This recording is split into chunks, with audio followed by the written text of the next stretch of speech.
lecture.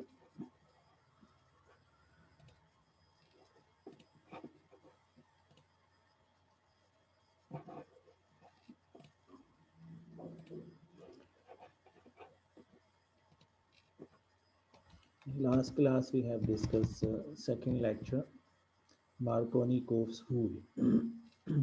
Markovnikov rule applied when there are four options: non-polar molecule and symmetric alkene, polar molecule and symmetric alkene, non-polar molecule or unsymmetrical alkene, polar molecule and unsymmetrical alkene. Polar molecule and unsymmetrical alkene, if there, the Markovnikov rule will be applied. So, because this is unsymmetrical alkene, both have different number of hydrogens, and this is the polar molecule. The negative part will be attached. If with that with this carbon, the molecule will be different, or the hydrogen is attached with that carbon, the molecule will be different. So there are two options in product.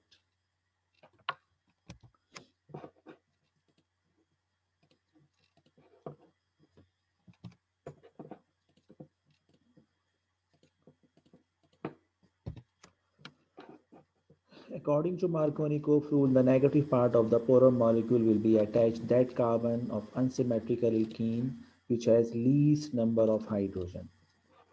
Or stable carbanion will be formed during electrophilic addition of polar molecule with unsymmetrical alkene. This is the advanced definition of Markovnikov rule, but both are same. According to Markovnikov rule, one product is formed predominantly during addition of HX to an unsymmetrical alkene. So we have discussed in detail in last class. For example, this one, unsymmetric alkene and HBr. There are two products. This is the major product in which the bromide is attached with the carbon which has least number of hydrogen. This is the major product.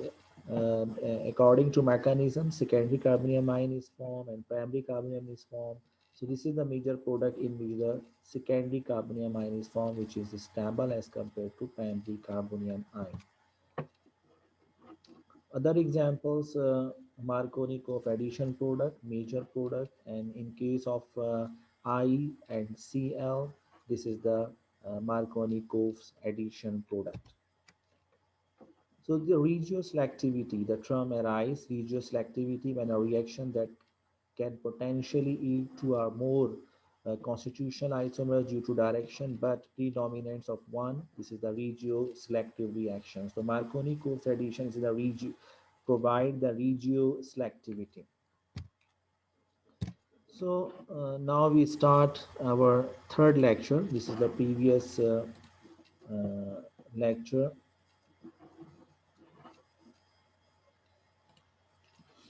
This is the third lecture. The third topics in this lecture we will discuss anti-Markovnikov's rule. Not Markovnikov, we have already discussed. Now we are going to discuss anti-Markovnikov's rule, and we will perform some activities.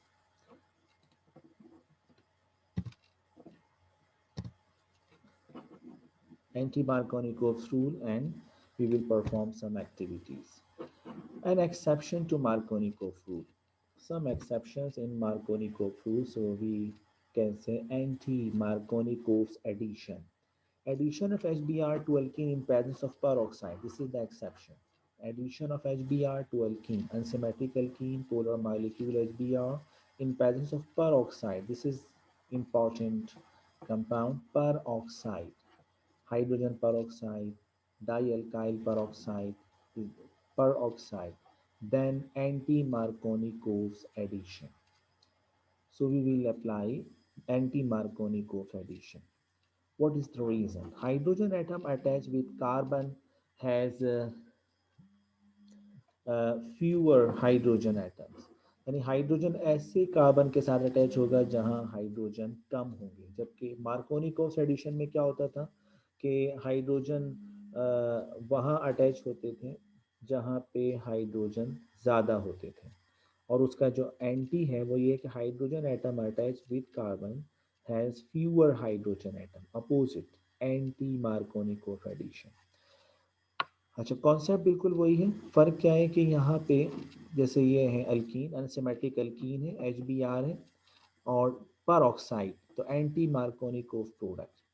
ये unsymmetric alkyne है, HCl है, पर oxide मौजूद है, anti Markovnikov product. इसमें क्या हो रहा है कि अगर मार्कोनिकोव एडिशन होती, यानी अगर ये पर ऑक्साइड नहीं होता तो ब्रोमाइड यहाँ अटैच होता, लेकिन पर ऑक्साइड की मौजूदगी में ब्रोमाइड यहाँ अटैच हुआ है। सिमिलरली क्लोराइड जो है, in absence of peroxide chloride यहाँ अटैच होता तो मार्कोनिकोव एडिशन होती।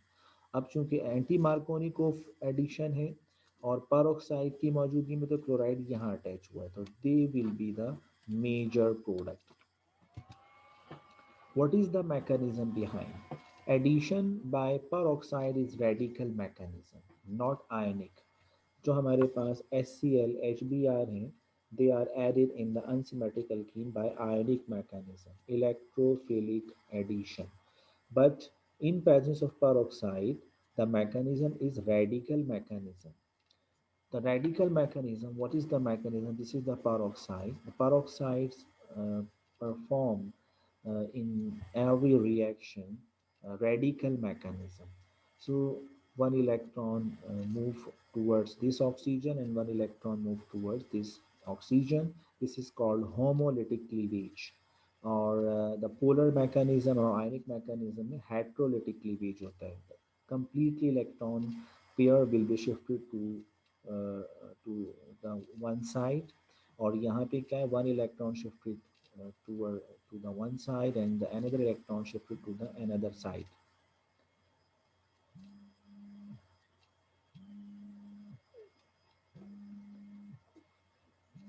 अच्छा जी, दूसरा यहाँ पे यहाँ जो है दोनों इलेक्ट्रॉन यहाँ पे शिफ्ट हो जाते हैं, एक एक इलेक्ट्रॉन। अब ये क्या होता है, radical form, alkoxide radical is form, alkoxide radical is form. यहाँ भी अल्कोक्साइड रेडिकल आ गया, यहाँ भी अल्कोक्साइड रेडिकल आ गया इन प्रेजेंस ऑफ सनलाइट। अब next step, the HBr, this alkoxide radical, free radical initiate the reaction, इस रिएक्शन को start करेगा और ये इसको फर्दर रेडिकल मैकेनिज्म परफॉर्म करेगा। ये HBr भी यहाँ से H ले लिया तो ब्रोमाइड फ्री रेडिकल जनरेट हो गया। तो ब्रोमाइड फ्री रेडिकल जो है ये अब अल्कीन यहाँ से रेडिकल जनरेट हुआ और फिर ये Br जो है वो यहाँ पे लग गया। यानी जो हमारे पास अब ये यहाँ लगेगा या यहाँ लगेगा, जो रेडिकल बन रहा है अल्कीन में वो स्टेबल होना चाहिए। सेकेंडरी रेडिकल मोर सेकेंडरी रेडिकल, टर्शरी रेडिकल, जैसे टर्शरी कार्बनिक अमाइन स्टेबल होते हैं ऐसे टर्शरी रेडिकल सेकेंडरी के मुकाबले में स्टेबल होते हैं, सेकेंडरी प्राइमरी के मुकाबले में स्टेबल होते हैं। तो अगर ये रेडिकल यहाँ बनता तो ये प्राइमरी रेडिकल होता, तो यहाँ बनेगा ताकि सेकेंडरी रेडिकल बने, तो Br आके लग गया और सेकेंडरी रेडिकल बन गया। तो फर्क क्या हुआ कि आयोनिक मैकेनिज्म के अंदर मार्कोनिकोव एडिशन में स्टेबल कार्बनिक अमाइन बनेगा और एंटी मार्कोनिकोव एडिशन में स्टेबल फ्री रेडिकल बनेगा। बस ये कौन स्टेबल फ्री रेडिकल जब बनेगा, जब जो ब्रोमाइड है हैलाइड है वहाँ अटैच हो जाए, नंबर ऑफ हाइड्रोजन ज़्यादा है, यानी उल्टा मामला हो, तो यहाँ सेकेंडरी रेडिकल बन गया। और फिर दोबारा से ये ROH जो हमारा बना था यहाँ से फिर ये एक हाइड्रोजन ले लेगा और रिएक्शन प्रोडक्ट कंप्लीट हो जाएगा और RO जो है वो दोबारा से एक रेडिकल बन जाएगा और फिर एक चेन रिएक्शन, आपको पता है कि जो फ्री रेडिकल मैकेनिज्म होते हैं this is the chain reaction, और फिर ये दोबारा से H लेगा RO जो है और फिर ये दोबारा से चेन रिएक्शन चलता रहेगा, प्रोडक्ट बनती रहेगी। तो this is the mechanism of anti Markovnikov addition. कुछ एक्टिविटी हम देखते हैं यहाँ पे कि ये हमारे पास एक अल्कीन है, अनसिमेट्रिक अल्कीन है और ये HBr है यहाँ पे। अब ये दोनों के दरमियान रिएक्शन है, मुख्तलिफ प्रोडक्ट्स बनी हुई हैं, कौन सी ठीक हैं और कौन सी गलत हैं, कौन सी सही हैं, ये हमें देखना है। और क्या प्रोडक्ट बननी चाहिए। खैर ये तो मैंने लिखा हुआ है, तो मैं आपसे सवाल करता है कि क्या प्रोडक्ट बननी चाहिए। अब मैंने यहाँ जवाब खुद ही लिखे हैं और खुद ही सारी चीज़ें की हैं। अब ये देखेंगे मार्कोनी कोफ एडिशन है। पहली बात है कि ब्रोमाइड कहाँ जाएगा, इस कार्बन के साथ। तो अब ये प्रोडक्ट तो गलत हो गई, ये भी गलत हो गई, ये मार्कोनी कोफ एडिशन नहीं है। अच्छा ब्रोमाइड यहाँ पे आएगा। अब ब्रोमाइड जब यहाँ आएगा तो आर भी हो सकता है और एस भी हो सकता है। तो ये दोनों प्रोडक्ट सही हैं। सी और डी से जो प्रोडक्ट बन रही है ये ठीक है। दोनों का इन एंशोमर्स आ जाएंगे, यानी रैसिमिक मिक्सचर विल बी ऑब्टेन। एक और एक्टिविटी हम देखते हैं यहाँ पे कि ये हमारे पास एक कंपाउंड एल्कीन है, साइक्लिक एल्कीन है, और इसके अंदर हाइड्रोजन आयोडाइड का रिएक्शन हो रहा है। तो मुख्तलिफ तरह के प्रोडक्ट जो है वो बन सकते हैं यहाँ पे, और मुख्तलिफ तरह के प्रोडक्ट बन सकते हैं। अब ये जो प्रोडक्ट बन रहे हैं, आयोडाइड कहाँ पर आएगा, जो आयोडाइड है वो यहाँ आएगा अकॉर्डिंग टू मार्कोनी कोफ एडिशन। जहाँ नंबर ऑफ हाइड्रोजन्स कम है वो वहाँ पे आयोडाइड आएगा यहाँ पे। तो इसका मतलब ये जो आ रहा है ये दोनों गलत है, ये तो मार्कोनी कोफ एडिशन नहीं है, तो ये दोनों गलत हैं। ठीक है, अब ये दोनों आ जाए। अब इन दोनों के अंदर भी हम देखें कि एक आर आ सकता है और एक है, बिल्कुल सही है। इसका मतलब ये दोनों प्रोडक्ट सही हैं, ए और बी जो हैं they are absolutely right.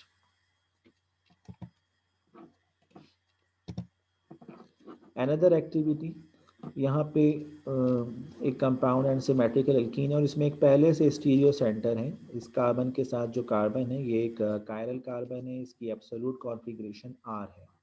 HBr के साथ रिएक्शन हो रहा है, डिफरेंट टाइप ऑफ प्रोडक्ट्स यहाँ पे आपको नज़र आ रही हैं। तो अब देखें क्या होगा, ये Br कहाँ पे आएगा, रीजियो सेलेक्टिविटी ये कि Br यहाँ पे आएगा इस कार्बन के साथ। तो ये यहाँ पे आया हुआ है, ये भी गलत है, यहाँ आया ये भी गलत है। अच्छा अब यहाँ जो Br आया है और यहाँ Br आया ये ठीक है, लेकिन फ़र्क है यहाँ इन्होंने कहा है कि जनाब ये R है ये S है। तो आया ये RS हो सकते हैं, ये सोचने वाली बात है। ये तो ठीक है, ये तो डिफाइन है, दोनों R हैं। और Br भी यहाँ आना चाहिए, ये भी ठीक है, Br भी यहाँ पे आना चाहिए। अब फ़र्क ये है कि ये जो दोनों, ये जो मिथाइल है और ये मिथाइल है, दोनों मिथाइल जो हैं, इन दोनों मिथाइल की वजह से ये कायरल नहीं है। जब ये कार्बन कायरल नहीं है तो RS नहीं हो सकते। तो हमने जो R और S लिखा है ये रॉन्ग है, इसका मतलब ये दोनों कंपाउंड गलत हैं, RS नहीं हो सकते। इनकी दोनों कायरल सेंटर नहीं है, सिर्फ ये R रहेगा। ये दोनों कायरल सेंटर नहीं है, RS नहीं होंगे। दोनों एक जैसे ग्रुप यहाँ पे लगे हुए मिथाइल मिथाइल, तो इसका मतलब इनमें से कोई भी प्रोडक्ट नहीं हो। ये RS जो कहा गया गलत कहा। एक और एक्टिविटी, एक अनसिमेट्रिकल एल्कीन है और ये जो कार्बन है ये R डिफाइन किया गया। HBr की एडिशन हो रही है। अगर रेडियस एक्टिविटी देखें तो ये जो Br है ये इस कार्बन के साथ आके लगेगा। तो इसका मतलब ये जो CH2 के साथ लगा है तो ये दोनों तो गलत हो गए, ये दोनों ठीक है Br। फिर ये बात आ रही है कि जनाब ये एक स्टीरियो सेंटर बन रहा है, ये स्टीरियो सेंटर बिल्कुल है, ये R हो सकता है, ये S हो सकता है, ये ऑलरेडी R है, तो ये दोनों ठीक है। ये दोनों एक दूसरे के क्या कहलाएंगे, डाइस्टीरियोमर्स, क्योंकि ये डाइस्टीरियोमर्स क्या है कि जिनकी स्टीरियो सेंटर्स जो हैं उनके कुछ सिमिलर हों कुछ मुख्तलिफ हों। एक सिमिलर है और एक मुख्तलिफ है। अगर सारे मुख्तलिफ होंगे तो फिर वो इनेंशोमर होगा, अगर सारे एक जैसे होंगे तो सेम कंपाउंड होगा, अगर कुछ एक जैसे हैं कुछ मुख्तलिफ होंगे तो फिर वो जो हमने शुरू में डिस्कस किया था वो फिर जो है आपका डायस्टेरियोमर्स कहलाएगा। तो ये सी और डी बिल्कुल ठीक है। यहाँ तक हमने कुछ प्रैक्टिस भी कर ली। यहाँ तक कोई सवाल किसी को है तो बता सकते हैं। जी कोई सवाल करना चाहें?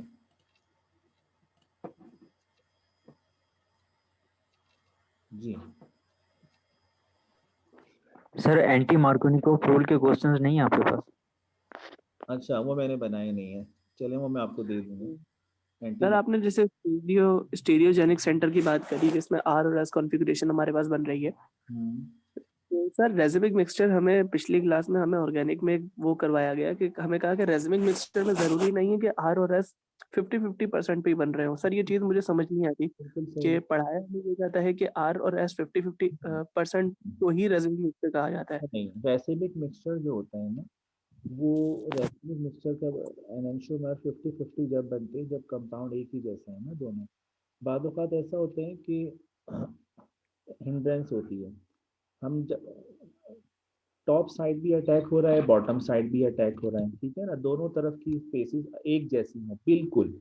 अगर दोनों तरफ की फेसेस एक जैसी हैं तो 50-50% बनेंगे, लेकिन टॉप साइड अटैक में कोई बड़ा ग्रुप लगा हुआ है और बॉटम में कोई छोटा ग्रुप लगा हुआ है, तो अटैक दोनों तरफ से होगा, लेकिन जो छोटा ग्रुप लगा है वहां से अटैक ज्यादा होगा, तो 70% जो है वो एक इनएंशियोमर बन जाएगा, 30% एक बनेगा, तो 50-50% नहीं होता रेसिमिक मिक्सचर। वो डिपेंड करता है कि क्या कंडीशन है। अगर दोनों फेसेस बिल्कुल एक जैसे हैं तो फिर आपका 50-50% बनेगा, अगर दोनों फेसेस एक जैसे नहीं है तो फिर वो 50-50% नहीं बनेगा, ठीक है ना, ये ख्याल रहे। जी, और थैंक यू। रेसिमिक मिक्सचर जो होता है ना, वो जब होता है जब इनएंशियोमर्स 50-50% होते हैं, उसको रेसिमिक मिक्सचर कहते हैं। उसका मतलब ही यही है कि 50-50%। अगर दोनों मुख्तलिफ बन रहे हैं तो उसको रेसिमिक मिक्सचर कहते भी नहीं है, ठीक है, ये बात भी याद रहे। रेसिमिक मिक्सचर का मतलब है कि दोनों 50-50% बन रहे हैं, ठीक है। और अगर दोनों 50 नहीं बन रहे तो रेसिमिक मिक्सचर नहीं कहलाता फिर वो। और कोई बात, और कोई सवाल? ठीक है, बस यहीं स्टॉप करते हैं, कोई सवाल नहीं है। अगली दफ़ा इंशाल्लाह फिर नेक्स्ट लेक्चर हम देखेंगे। ठीक है जी, अस्सलाम वालेकुम। वालेकुम अस्सलाम।